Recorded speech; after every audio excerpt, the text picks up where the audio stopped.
Hello there. Welcome to the Subversive Radio Podcast. I'm your host, Keith Giles, and I want to first just apologize. It's been a very long time since I have attempted to record one of these, and it's been mostly because I haven't had the opportunity or even the access to my computer because I have two teenage boys who, and I only have really one computer between us. So that's been really hard. But then even a couple times I've tried to record the podcast and I've had technical difficulties and had to restart my computer multiple times and on and on and on. Anyway, finally, praise God. I'm not sure I want to call that spiritual warfare, but at any rate, all the barriers that had prevented me from recording a podcast have been removed, and here we go. So there's been something that, it's funny because I was wanting to talk about this topic. I was thinking about doing a podcast or a blog on this very issue a few days ago, and then almost immediately somebody posted something on Facebook which brought it up again, and then in my responding to it, the replies that I got from people online even further drove home to me the need to do a podcast on this topic. So here we go. So in the New Testament, Jesus gives us a very simple command, and it's love your neighbor as yourself. And I'm going to read it here from Matthew 22, verses 36 through 40, where Jesus is asked, which is the greatest commandment in the law? And Jesus' answer is, love the Lord your God with all your heart, with all your soul, and with all your mind. And he says, this is the first and the greatest commandment. And then he volunteers this last portion. He says, and the second greatest commandment is like the first. So it's this, love your neighbor as yourself. And then he says, all the law and the prophets hang on these two commandments. So I have heard many, many times when I teach on this or when I just quote this, Christians will come back to me and say, but if you don't love yourself, then how can you love your neighbor? So quickly, let me just address this issue. First of all, Jesus is not talking about self-esteem. Jesus is not saying you can't love your neighbor until you love yourself first. This is the way Christians in modern times, and especially in America, have paraphrased this verse. It has nothing to do with loving yourself. We have taken the command, love your neighbor as yourself, and made it about loving ourselves. That is not the point. That is not the issue. It has nothing to do, absolutely nothing to do with your ability to love yourself. And I'm going to explain that in two ways. First of all, just in a very simple, linguistic, logical way. Okay? Again, let's back it up. Someone asked Jesus, tell us the greatest command of all. Jesus says the greatest commandment in the law is this, love God with all your heart, soul, mind, and strength. And then he says the second greatest command is like that one. It's like the command to love God with all your heart, soul, mind, and strength. And it's this, love your neighbor. So loving your neighbor and loving God are connected. Nowhere in that conversation is there a discussion or an assumption that you must first learn to be really good at loving yourself. You must have a good opinion. No. You don't need that to love God. In other words, no one says, well, I can't love God until I first love myself. No, even though the second command and the first command are similar, these are the ways that they're similar. That if you say you love God but you don't love your brother, you're a liar. And if you say that you love your brother but you don't love God, those two things are connected. So the way that we love God is reflected in the way we love others, the way we love our neighbor, and the way we love our neighbor will reflect the way we love God. So if you say that you love God but you don't love your neighbor very well, that's a good indication that you really don't love God very much either. There are all kinds of scriptures in the New Testament that talk about this, like how if you see someone, it says in 1 John, if you see someone in need and you do nothing, how can the love of God be in you? Because again, it's pointing back to this idea that to love God and to love your neighbor are connected. James has a lot to say about this. 1 John has a lot to say about this. And here's the other way that I want to explain how Jesus' command here to love your neighbor as yourself has nothing to do with self-esteem. When Jesus quotes this, love your neighbor as yourself, he's actually quoting from Leviticus, okay? In Leviticus 19, there is a long series of commands where, for instance, God says, be sure to leave extra on your fields after the harvest so that the poor can come and glean from it. And he commands them, don't trip a blind man or mock or curse a deaf person. He says, be sure to pay your laborers on time. He says, rebuke your neighbor so you don't partake in their sin, etc. And so there's all kinds of commands about basically how you should treat others the way God wants you to treat people, okay? And then after all of these long list of things, it's the summary of all of that. Leaving extra in your fields for the poor, not mocking or don't trip blind people, don't curse or mock a deaf person, pay people on time, etc. At the end of all these lists is this summary command. So, love your neighbor as you love yourself. So that's what Jesus is referring to. Okay, he's actually quoting from Leviticus 19 when he answers the question, what is the greatest command? And then what is the second? And the second one he says is love your neighbor as yourself. And if you keep these two commands, if you are faithful to do these two things, to love God, to love your neighbor, you've kept all the commandments. Now see, we want the out, right? We want it in America and in the West, in modern times, we want to say, but I'm not really good at loving myself, and so I can't keep that second command. Well, understand that if that's your excuse, that what you're doing is not only you disobeying God, you're disobeying Jesus, you're not being faithful to keep all the commands of God.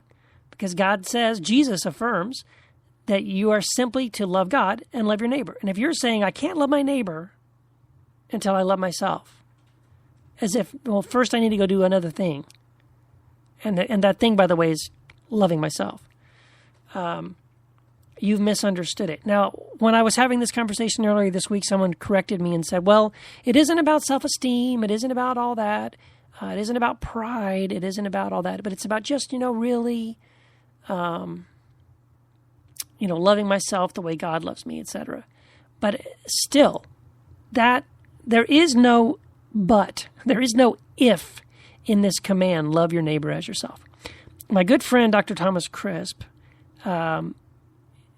really did a wonderful job of encapsulating these commands in Leviticus 19 and Jesus' command to love your neighbor as yourself in something called the Shalom community.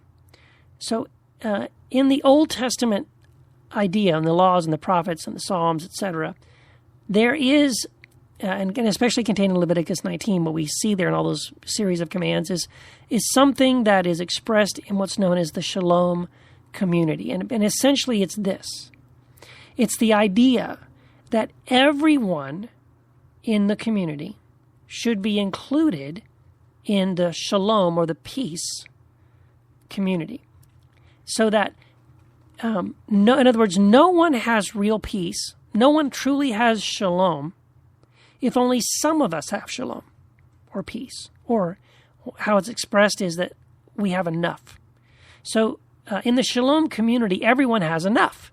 In the Shalom community, the community has true peace, or true Shalom, when everyone has enough food and shelter and clothing and love.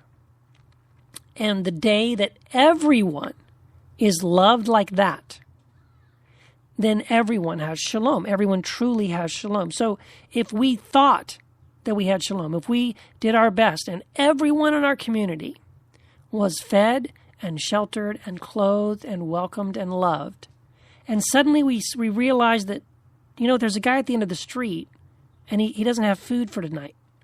Suddenly none of us has Shalom.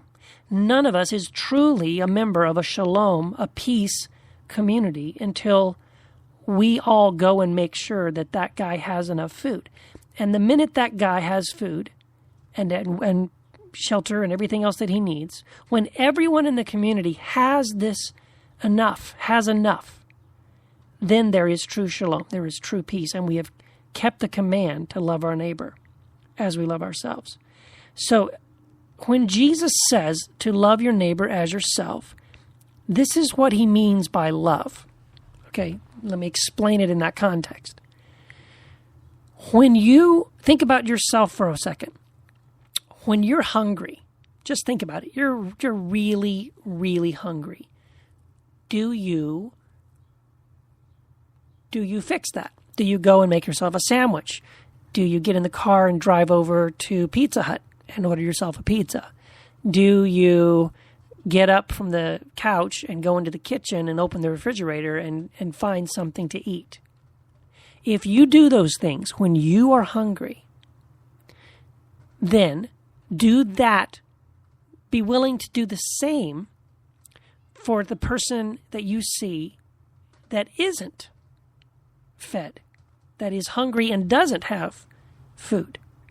That's what Jesus means to love your neighbor as yourself. The loving yourself is, do you love yourself enough to get up and get yourself a sandwich when you're hungry? Then love your neighbor that much. Okay? That's the amount of love. That's the kind of love for yourself that Jesus is asking you to share with someone in need. When you're cold, say you're sitting around the house at night and it's really, really cold and you're freezing, do you get up and get yourself a blanket, or do you get up and find yourself a nice warm sweater to put on? That's loving yourself. So if you see a neighbor, or you're aware of a neighbor that is cold and doesn't have clothing, doesn't have a blanket, doesn't have a warm sweater, then what Jesus wants you and I to do is to go and take that person a blanket, take that person a sweater, and make sure that person has the warmth that they need for the night. And if you do that, you've loved your neighbor the way you love yourself. Because you would do that for yourself, wouldn't you? Of course you would. We all do it automatically. In fact, that's exactly what Jesus is wanting us to do, to have an automatic response. The same automatic response you have, I'm hungry, you get food. That when you realize my brother is hungry, my neighbor is hungry, you go and get food for them. The same automatic reaction you have, I'm cold, you automatically go and get a sweater or a blanket or something to make sure that you're warm. You're not cold anymore. To have that same automatic response, you go to the neighbor, to the person in the community that is cold, and you make sure that they're warm. So when Jesus says, love your neighbor as you love yourself, he means like that. Do you love yourself enough to feed yourself? Then guess what? You already love yourself enough to follow Jesus' commands, to love your neighbor as yourself. Do you love yourself enough to get yourself a blanket when you're cold? Guess what? You already love yourself enough to obey Jesus' commands to love your neighbor as you love yourself. That is what he means. It's not about, gosh, I just don't love myself enough. I'm just not good at loving myself the way I should. That has nothing to do with Jesus' commands, okay? I hope that explains it. Now, at the same time, I understand it's still a very real issue for a lot of people that, they have self-esteem issues. They really have these struggles that, I really don't like myself. And I look in the mirror, I don't like that guy. When I think about myself, I kind of don't like a lot of things. I start making lists in my mind of all the things about myself that I don't like. And so again, that can be a real thing. I get that. We can be depressed. We can have low self-esteem issues. I get that. First of all, I want to understand that's not what Jesus is talking about in that verse. But there are scriptures that do address this feeling and even gives us a prescription for how we can be healed from that and be restored from that feeling. The first one I would say would be to recognize that the God of the universe has already put a value on you. He's already said that you are worth dying for. That Jesus has already said he would rather die than live without you. That's what you're worth. That's your value to the creator of the universe, number one. Second of all, if you are struggling with these feelings, you feel like you need this inner healing, I want you to realize what Isaiah says in Isaiah 58. Isaiah 58 is talking about how the children of Israel used to fast. And there were very often in their culture called for them to fast in very, very religious ways, at certain times of the year, and observing different feasts and festivals. Fasting was part of that process, religiously. And he was rebuking them for the way they were going about it. And he said instead, God says in Isaiah, this is the kind of fasting I want from my people. That instead of just not eating your bread for a day, I would rather you take your bread that you're not eating because you're fasting and take it to the home of someone who is hungry. Or go to those who are homeless on the street and take that food that you were going to eat and give it to them. And God says that when you do that, he says, Isaiah 58, verses 6 through 9, he says, when you do that, he says, then your light will break forth like the dawn, and your healing shall spring up quickly, and your righteousness will go before you, and the glory of the Lord will be your rear guard. Now, get the idea, you're completely surrounded by the glory of God.